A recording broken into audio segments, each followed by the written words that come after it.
Just the 3 TOMA violations that you guys committed while we were here. You're in violation of 551.007. We shall speak on the topic, on the agenda item before or during deliberation, not at the end of the meeting.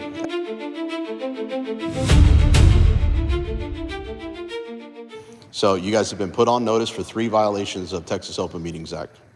So now you guys can either get 3 criminal charges or we can go ahead and file litigation against you. Anybody here who you didn't allow to participate. So.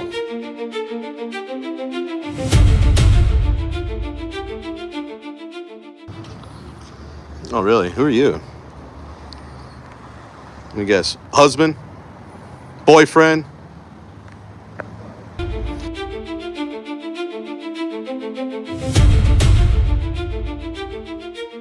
Like you. Like you just asked who I am. You don't even know who the fuck I am. Yeah, I just told you I really don't want to be doing this. Fuck up. No, that's my First Amendment right. How about you shut the F up? How about you not cuss in front of that kid?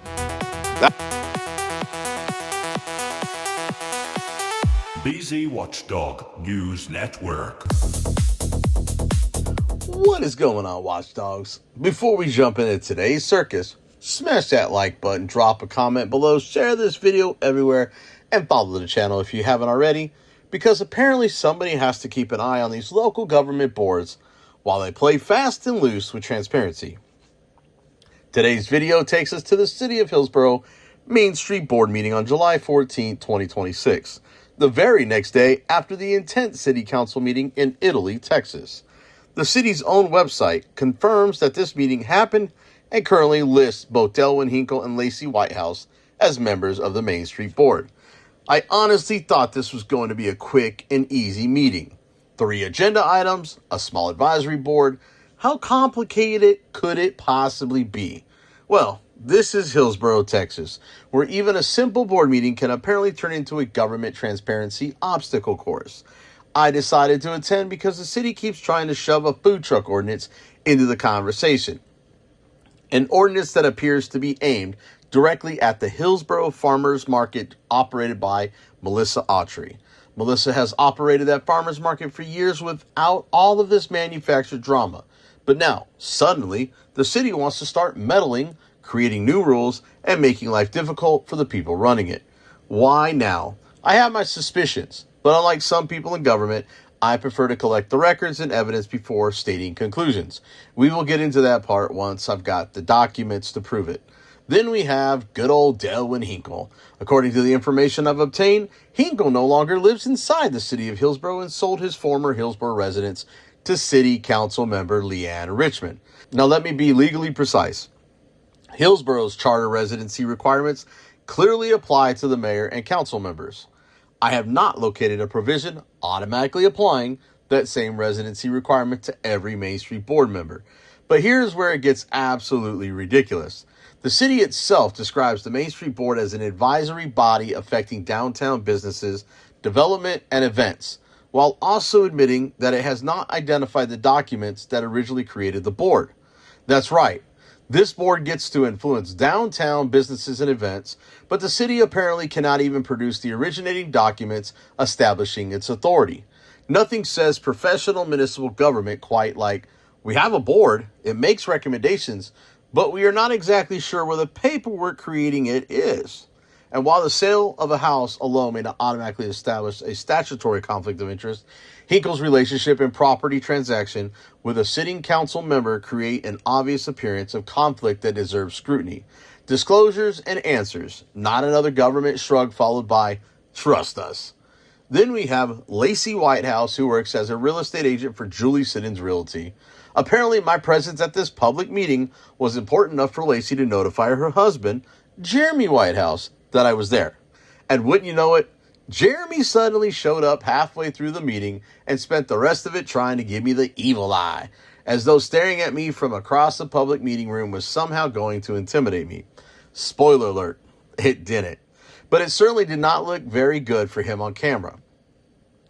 Imagine receiving a message that the scary man with a camera is attending a public meeting, rushing down there like you've been activated by the bat signal, and then spending the evening staring at him while he records the whole performance. Great strategy, Jeramey. Very intimidating. Now comes the serious part. During this meeting, I believe the board deliberated and acted on 3 agenda items without proving the public a meaningful opportunity to speak before or during its consideration of those items. Texas Government Code Section 551.007 requires covered governmental bodies to allow members of the public to address agenda items before or during the body's consideration of those items.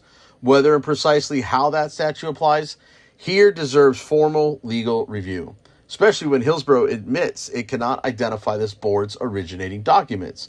I have filed the matter with the Hill County Attorney's Office and requested a review of what I believe were 3 violations.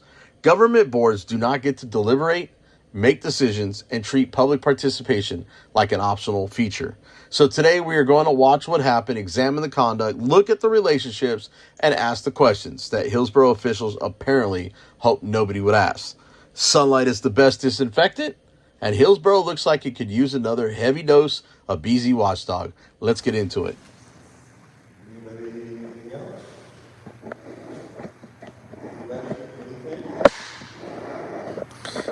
Just the 3 TOMA violations that you guys committed while we were here. You're in violation of 551.007. We shall speak on the topic, on the agenda item before or during deliberation, not at the end of the meeting, after you've already acted on it.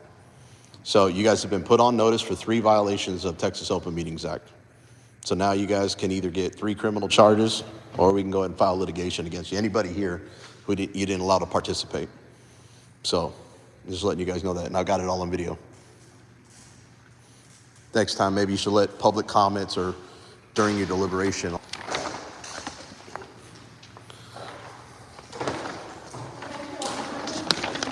happens when they break the law?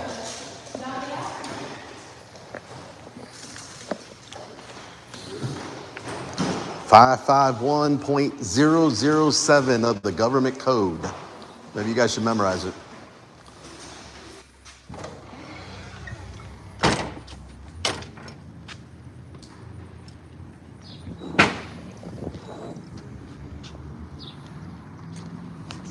You know, I don't like doing this, but they really forced my hand.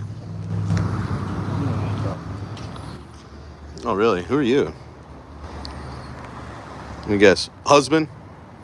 Boyfriend? No. What? Oh, great. Oh, we will. You're live, so let's go, buddy. You're live. We'll figure out who you are. We'll figure out who you are. Put me on Facebook like you do everybody else. Yeah, only pieces of shit like you. What? Only pieces of shit like you. Like I'm a people. You just asked who I am. You don't even know who the fuck I am. Yeah, I just told you I really don't want to be doing this. Fuck up. No, that's my First Amendment right. How about you shut the F up? How about you not cuss in front of that kid? That's really respectful.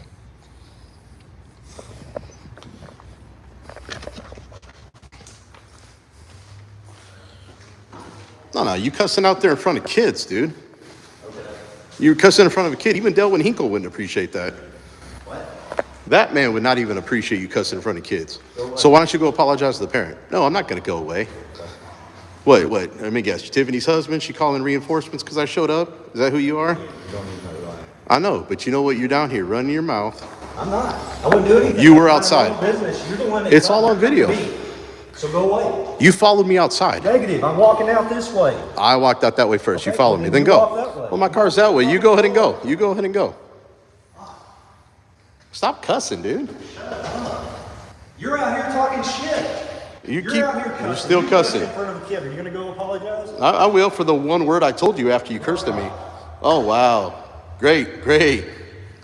Who is that? You know who it is. Okay, well, I mean, I'll get that fact straight, but who's the community member? You guys already put on violation. Just, that's fine. He's part of your community member, right? He's not a community member. I'll get it from the minutes. It'll be in the minutes when you guys put it in there. Don't worry about it. I'll get it.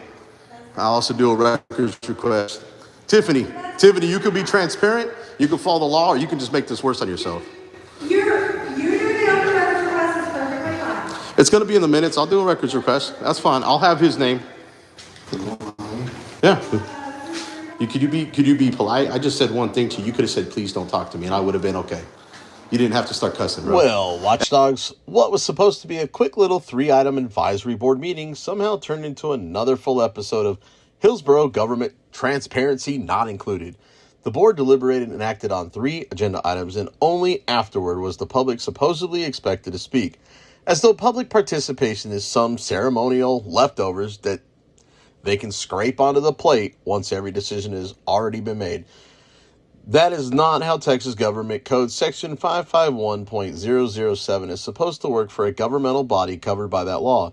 Members of the public must be allowed to address an agenda item before or during its consideration, not after the board has finished discussing it, taken action, and mentally packed up for the night.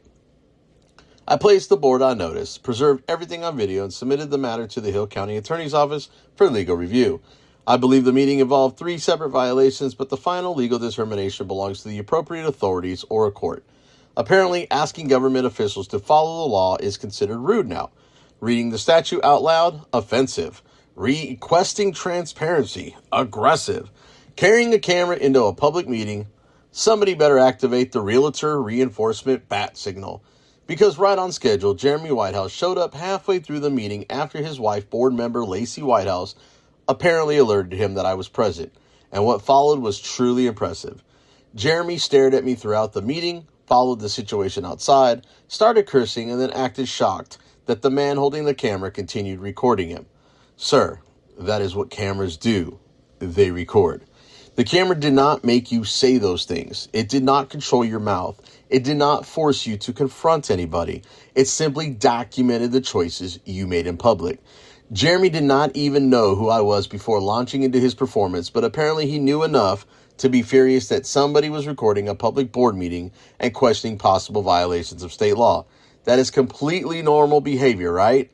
Nothing suspicious or emotionally unstable about rushing to a government meeting because your wife said a journalist with a camera was present, glaring at him all evening and then unloading profanity outside within earshot of a child.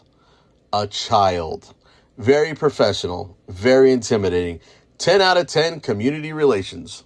Both Lacey and Jeramey Whitehouse are associated with Julie Siddons Realty.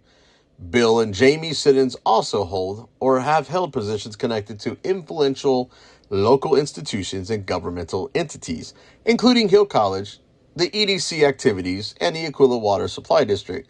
Those overlapping relationships do not, by themselves, prove unlawful conduct, but they absolutely justify closer examination when the same network of names repeatedly appears around city boards, real estate interest, economic development decisions, and the proposed Provident Data Center project. That is why I will continue requesting records, reviewing property transactions, examining communications, and documenting who is connected to who.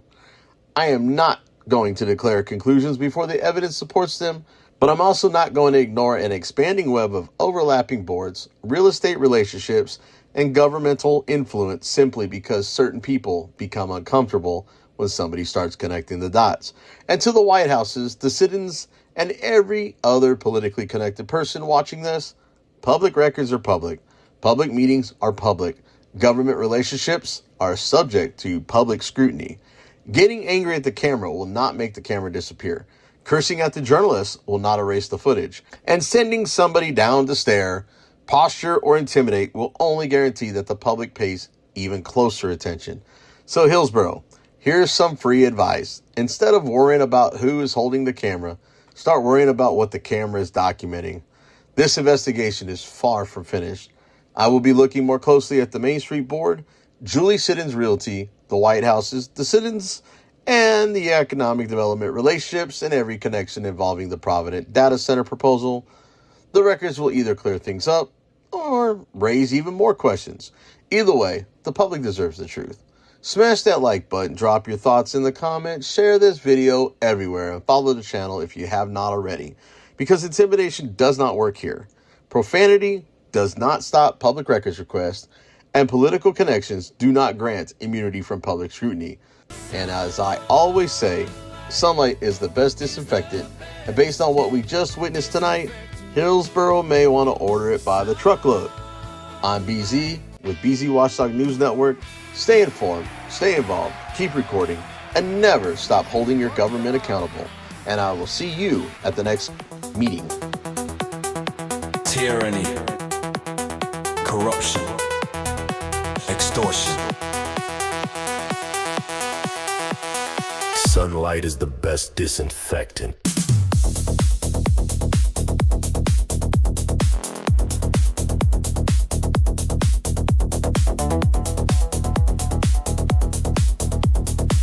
BZ Watchdog News Network.